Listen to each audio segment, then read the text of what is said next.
تنسیخ نکاح کا، تنسیخ نکاح ایک اور چیز ہے۔ بس ہماری عدالتوں میں دینی شعور نہ ہونے کی وجہ سے کبھی کبھی وہ کیس جو عورت داخل کر رہی ہوتی ہے خلا کا، وہ خلا بطریق تنسیخ ہوتی ہے۔ تنسیخ نکاح کا مطلب ہوتا ہے نکاح کا توڑ دینا، نکاح کو ختم کر دینا، نکاح کا جدا کر دینا، میاں بیوی کے درمیان کے نکاح کے رشتے کو ختم کرنا، اس کو تنسیخ کہتے ہیں۔ تنسیخ نکاح اس میں کچھ شرائط ہیں کہ عورت اب پہلے تو شوہر کو کہے کہ طلاق دو، نہیں دیتا تو پھر عورت کو چاہیے وہ عدالت اور مسلمان قاضی یا شرعی پنچایت میں جا کے فیصلہ کرے، شرعی جرگے میں جا کے فیصلہ کرے اور قاضی کے پاس اپنے مقدمے کو لے جائے۔ یہ بھی خلا کی طرح ہے لیکن یہ بالکل الگ ہے۔ آج ہمارے کیونکہ خلا تنسیخ میں اتنا فرق نہیں کیا جاتا، ہوتا تنسیخ ہے اس کو خلا بنا دیتے ہیں، ہوتا خلا ہے اس کو تنسیخ بنا دیتے ہیں، تو تنسیخ بالکل الگ معاملہ ہے جو عدالت میں جائے گا۔ ہاں یہ معاملہ تنسیخ والا ہو، شرائط شرعی پوری ہو جائیں تو پھر اس تنسیخ میں جج قاضی یہ فیصلہ دے سکتا ہے خود طلاق کا، چاہے شوہر طلاق نہ بھی دے تو بھی اس فیصلے میں عدالت کا فیصلہ معتبر ہوگا جب معاملہ تنسیخ کا آئے گا۔ اب تنسیخ کا معاملہ کیا ہے؟ تنسیخ ہے کہ عورت عدالت میں جا کے ایک دعویٰ کرتی ہے، وہ کون سا؟ کہ میرا شوہر مجھے نان نفقہ کا خرچہ نہیں دیتا، ایک بات ہو گئی۔ میرا شوہر مجھ پہ بہت شدید قسم کا ظلم کرتا ہے، بہت زیادہ مارتا ہے مجھے، دو باتیں ہو گئی۔ نمبر 3، میرا شوہر نامرد ہے، ازواجی تعلق قائم کرنے کے بالکل قابل نہیں ہے، 3 باتیں ہو گئی۔ نمبر 4، میرا شوہر مجنون ہے، پاگل ہے، بالکل دماغی توازن اس کا بالکل ٹھیک نہیں ہے، میں اس کے ساتھ نہیں رہنا چاہتی، یہ 4 وجہ ہو۔ نمبر 5، میرا شوہر مفقود الخبر یعنی گم شدہ ہے، کئی عرصے سے اس کا کوئی پتہ نہیں ہے، لاپتہ ہے میرا شوہر، تو یہ 4-5 وجہ ہیں جس کی بنیاد پہ یہ عورت مقدمہ دائر کرے کسی شرعی عدالت میں اور جج کے پاس جائے اور پھر ان چیزوں کو ثابت بھی کرے۔ اب ایک عورت ہے، ان میں سے کوئی وجہ ہے کہ اس کا شوہر اس کو بالکل خرچہ نہیں دیتا، نان نفقہ شوہر پہ فرض ہے نا کہ جب شادی کرو گے تو اس کے سارے ضروریات بھی اٹھاؤ گے۔ اب عورت کو کوئی خرچہ اس کا شوہر نہیں دیتا، اور یہ عورت کا کوئی اور بندوبست بھی نہیں ہے کہ یہ کسی اور جگہ سے اپنے خرچے کو پورا کر سکے، تو اب یہ عدالت میں جاتی ہے اور عدالت میں دعویٰ دائر کرتی ہے کہ یہ میرا شوہر ہے اور یہ مجھے خرچہ نہیں دیتا۔ اب کیا ثابت کرے گی؟ سب سے پہلے 2 شرعی گواہوں کے تحت عدالت میں یہ ثابت کرے گی کہ میرا اس سے نکاح ہوا ہے۔ سمجھ آ رہی ہے؟ عدالت میں پہلے تو ثابت کرے گی 2 گواہوں کے ذریعے کہ یہ میرا شوہر ہے۔ جب یہ ثابت کر لے گی عدالت میں کہ یہی میرا شوہر ہے، اب 2 گواہوں کے ذریعے اپنی بات پہ 2 گواہ لے کے آئے گی کہ یار یہ جو مجھے خرچہ نہیں دیتا، میرے پاس اس کے بارے میں گواہ بھی ہیں۔ 2-4 گواہ لے کے آئے جو گواہی دیں کہ بے شک ہم اس کے گھر کے بندے ہیں اور ہم جانتے ہیں یہ شوہر اس کو خرچہ بالکل نہیں دیتا اور یہ ہر وقت بیچاری ہاتھ پھیلاتی رہتی ہے۔ جب شرعی عدالت میں یہ مقدمہ جائے، گواہوں سے ثابت ہو جائے، اب عدالت شوہر کو بلائے گی، بلانے کے بعد شوہر کو کہا جائے گا کہ بھائی اللہ کا نام لو، تم اپنے گھر کو سنوارو، اس کو خرچہ دو۔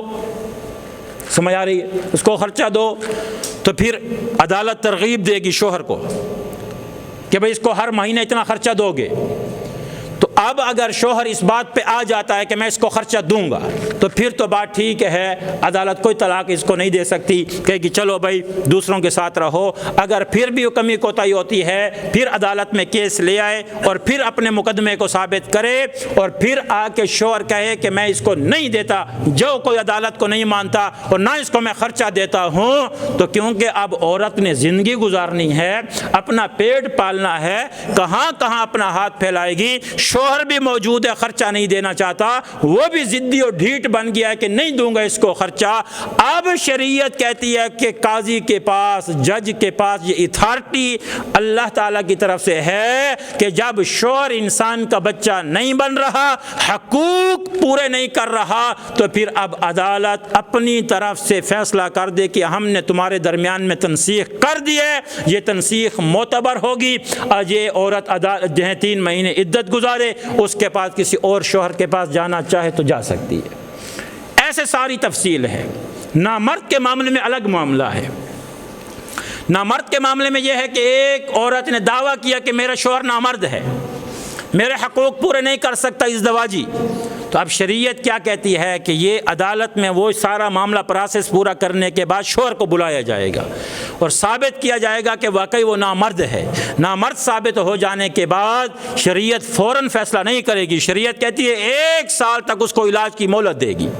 1 سال علاج کی مہلت دینے کے بعد اگر وہ اس 1 سال کے علاج میں اتنی قدرت رکھتا ہے کہ وہ اپنی بیوی کے حقوق پورے کر سکتا ہے، الحمدللہ کوئی مسئلہ پھر نہیں آگے چلے گا، اور اگر 1 سال کی مہلت کے بعد بھی، علاج کے بعد بھی وہ اتنی قدرت نہیں رکھتا، تو پھر شریعت کہتی ہے کہ تم خود طلاق دو، اور اگر پھر بھی شوہر کہتے ہیں نہیں دوں گا اور علاج بھی نہ کارا، خود بھی نہ مرد، تو پھر شریعت اپنا فیصلہ کرے گی اور پھر جج کہے گا کہ ہم نے تنسیخ کر دیے، تو یہ تنسیخ بھی قابل قبول ہوگی۔ اب ایک تیسری مسئلہ بھی سمجھیں، اگر اس کو چھوڑتا ہوں تو بھی مسئلہ پورا نہیں ہوگا، کہ اگر شوہر، آج کل یہ حالات بہت چل رہے ہیں، آج کل آپ نے دیکھا ہے کئی ہمارے بچے اغوا ہو گئے، اٹھا لیے گئے اور پتہ ہی نہیں آج 8 10 سال 12 سال 14 سال سے کدھر ہیں، کسی نام سے بھی ان کو اٹھا لیا گیا ہے۔ تو اگر شوہر مفقود الخبر ہے ہو گیا، یا مزدوری کے لیے گیا کراچی، پنڈی، دبئی، اور آج تک واپس نہیں آیا، 10 12 سال، نہ کوئی فون، نہ کوئی خبر، نہ کوئی اس کا خط، کوئی پتہ نہیں ہے کہ کہاں گیا ہے، یہاں نوجوان لڑکی اس کی بیوی بیٹھی ہے، اب یہ کیا کرے؟ تو شریعت کہتی ہے اس کو چاہیے کہ یہ جا کے عدالت میں اپنا دعویٰ دائر کرے کہ میرا شوہر گم ہو گیا ہے۔ اب عدالت اس کو کہے گی پہلے ثابت کر کے جس لڑکے پہ تو کہہ رہی ہے کہ یہ میرا شوہر ہے، گواہ لیا کہ یہ تیرا شوہر ہے، تیرا نکاح ہوا ہے، گواہ وہ لے آئی، ثابت ہو گیا یہ شوہر ہے۔ اب شریعت کہتی ہے کہ جب یہ دعویٰ دائر کر رہے کہ وہ گم ہو گیا ہے، تو اب شریعت یہ جج کو چاہیے کہ یہ ہر طرف ممکنہ وسائل کو سامنے رکھتے ہوئے اپنے انتظامیہ سے کہے کہ جہاں جہاں یقین ہو سکتا ہے کہ اس کا شوہر گیا ہوا ہے اس طرف ڈھونڈو، تو پھر اس کو ڈھونڈا جائے گا، خوب اچھی طرح اس پہ تفتیش کی جائے گی کہ وہ کہاں ہے۔ لیکن جب ہر وسائل اختیار کرنے کے بعد یہ ناممکن ہو جائے کہ اس کا شوہر زندہ ہے مردہ ہے کوئی علم نہیں ہے، تو اب شریعت کہتی ہے کہ اس عورت کو کہیں گے کہ 4 سال انتظار کر، اس مقدمے کے بعد کتنا انتظار کر بھائی؟ 4 سال انتظار کر، شاید وہ اس 4 سالوں میں واپس آ جائے، سمجھ آ رہی ہے؟ تو 4 سال انتظار کرنے کے بعد پھر وہ عورت آئے اور کہے کہ 4 سال اور بھی انتظار کیا ہے اور میرا لاپتہ شوہر ابھی تک گھر میں نہیں آیا، اب جج جا کے تنسیخ نکاح کر دے گا اور اس کو آزاد کرے گا، یہ عدت گزارے گی اور آگے نکاح کر سکتی ہے۔ لیکن اگر عورت پاک دامن ہو تو 4 سال انتظار ہے۔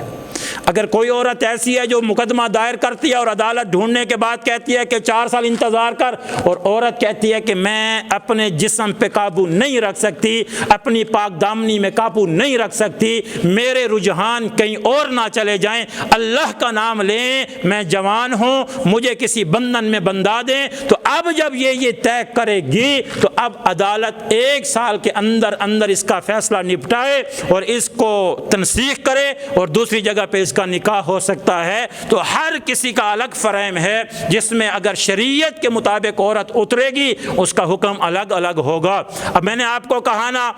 آج خرچہ نہیں دیتے، اب یہ تنسیخ کا ہے، لیکن اس کو خلا دے گے، وہ اس کا حقوق پورا نہیں کر رہا، اب تنسیخ کی طرف جاؤ نا، اب یہ خلا دے رہے ہیں اس کو۔ اور بھائی تنسیخ الگ چیز ہے، خلا الگ چیز ہے، خلا میں میاں بیوی کا راضی ہونا ضروری ہے، تنسیخ میں شوہر کا راضی ہونا ضروری نہیں ہے، تو دونوں میں فرق ہے۔ تنسیخ خلا کے اندر جج کو حق نہیں ہے کہ وہ بیوی لڑکی کو طلاق دے، خلا دے، نہیں ہو سکتا جب تک کہ شوہر نہ چاہے۔ تنسیخ میں یہ معاملہ نہیں ہے، تنسیخ میں یہ دعویٰ دائر کرے، شریعت کے اصول پورے ہو، شوہر طلاق دے یا نہ دے، جج پھر بھی تنسیخ کر سکتا ہے، دونوں کا معاملہ الگ الگ ہے۔ اس لیے میں کہتا ہوں آپ کو بھی چاہیے کہ شریعت کو پڑھیں، ہمارے وکیل بھی پڑھیں، ہمارے جج بھی پڑھیں، تاکہ یہ جو ہمارا خاندانی سسٹم تباہ ہو رہا ہے، اللہ معاف کرے، اور بہت ہی تباہ ہو رہا ہے، اگر دینی علم ہوتا تو کبھی بھی یہ مسئلہ نہ ہوتا، کبھی بھی یہ مسئلہ نہ ہو۔ حضور کے دور میں حضرت جمیلہ بنت ابی سلول ایک عورت ہے، صحابیہ ہے، حضور کی خدمت میں پیش ہوئی، یا رسول اللہ، ثابت بن قیس کی بیوی ہوں، انتہائی نیک ہے، میں نہ اس کے دین پہ شک کرتی ہوں نہ اس کی دینداری پہ شک کرتی ہوں، بالکل اخلاق میں اچھا ہے، دینداری میں اچھا ہے، لیکن میرا اس سے مزاج نہیں مل رہا، اے اللہ کے نبی مجھے اس سے خلا چاہیے، مجھے اس سے خلا چاہیے۔ حضور نے ثابت بن قیس کو بلایا، کہتے ہیں کہ تیری بیوی تو اس سے خلا لینے چاہتی ہے، تمہارا مزاج نہیں مل رہا اس کے ساتھ۔ تو پھر بیوی کو کہا، ام جمیل رضی اللہ تعالی عنہ کو، کہ ثابت بن قیس نے تمہیں حق مہر میں اپنا باغ دیا تھا، کیا تم خلا لینا چاہتی ہو تو حق مہر والا باغ اس کو واپس کرو گی؟ اس نے کہا، یا رسول اللہ میں واپس کرنا چاہتی ہوں، یہ باغ لے لے لیکن مجھے خلا دے دے۔ حضرت ثابت بن قیس کو حضور نے فرمایا، ثابت بن قیس رضی اللہ تعالی عنہ نے حضرت جمیلہ رضی اللہ تعالی عنہ کو جو ہے خلا دے دی اور باغ ان سے واپس لے لیا۔ اس بخاری شریف کی روایت سے بھی یہ بات سمجھ آئی کہ حضرت ام جمیلہ نے رسول اللہ کو کہا، اب حضور کہتے جج بن کے، چلو میں نے تمہیں خلا دے دی۔ حضور نے کہا نہیں نہیں، شوہر سے پوچھوں گا، شوہر ہی تمہیں خلا دے گا اور مال واپس دو گی، تو جا کے شوہر نے خلا دی۔ تو سمجھ آئی حضور کے دور میں بھی جو خلا کا مسئلہ آیا حضرت ام جمیلہ رضی اللہ تعالی عنہ کا، اس میں بھی حضور نے جو فیصلہ کیا، شوہر کو کہا کہ تو اس کو خلا دے، حضور نے جج بن کے خود خلا نہیں دی۔ تو عورت مرد پہ دعویٰ کرے اور مرد اس کو قبول کرے تو یہ خلا قبول ہے۔ جو آج کل ہماری عدالتوں میں چل رہا ہے یک طرفہ، یہ بالکل ناجائز ہے۔ اللہ تعالی عمل کی توفیق عطا فرمائے۔